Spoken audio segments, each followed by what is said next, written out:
c'est une belle leçon. Concrètement, quelles sont les réalisations que vous avez effectuées au cours de ces 2 ans d'existence de la mission? Bien là, donc on a essentiellement le prieuré qui est basé à Enugu, où maintenant il y a à peu près 150 fidèles qui viennent tous les dimanches à la messe.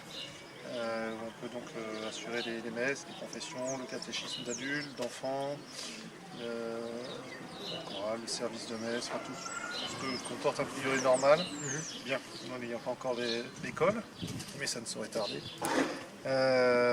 Et puis d'Enugu, on rayonne dans différents centres de messe qui se sont fondés au cours de ces derniers temps.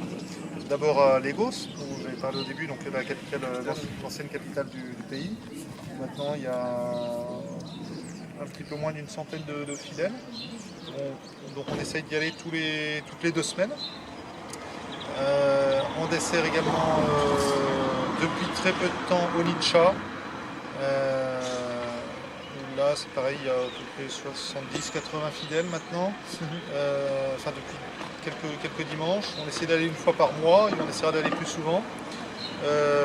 Quand on y va, on s'arrête à Achala, notre centre de messe qui lui est en pleine campagne, dans un village. Alors que l'essentiel de notre apostolat se fait dans les grandes villes du Nigeria. Et puis, depuis peu, il y a un nouveau groupe à Port Harcourt. Et on va, alors là on y va de manière assez irrégulière. Et puis on va une fois par mois à Abuja, la nouvelle capitale du pays. Voilà, donc grosso modo 5 centres de messe avec un prieuré. Et puis une fois de temps en temps, on va également à Accra, au Ghana. D'accord. Voilà. Ça fait beaucoup de centres de messe et les distances sont vraiment pas celles qu'on peut avoir ici en France. Vous vous déplacez comment? Vous êtes en voiture, en Alors, train?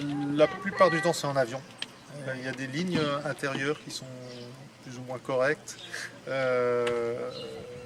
La plupart du temps c'est en avion, sauf pour Onitsha Achala, où on peut en 3 heures de route à peu près aller sur place. Port Harcourt aussi, on prend ce qu'on appelle le bus, c'est les petits minibus qui font les liaisons entre les grandes villes.